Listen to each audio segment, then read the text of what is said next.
Ini adalah Istana Ma'mun Ar-Rashid.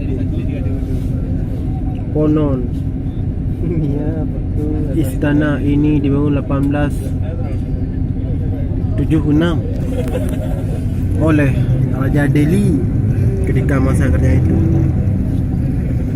Bisa bapak ibu lihat nah, kerajaan Maimun masa Delhi dulu.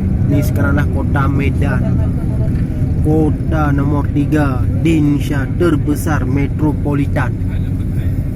Sangat besar ini kota, melebihi kota-kota lain yang ada di negara lain.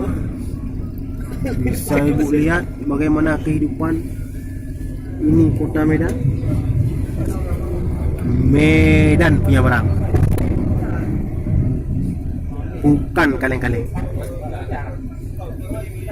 Inilah dia.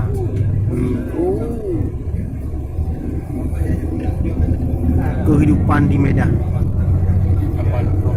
Ya, Taman Putri Pang Mahang, Medan. Nah, Medan, bukan Jakarta.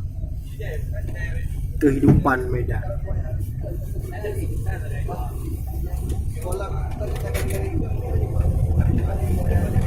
Kota Medan metropolitan.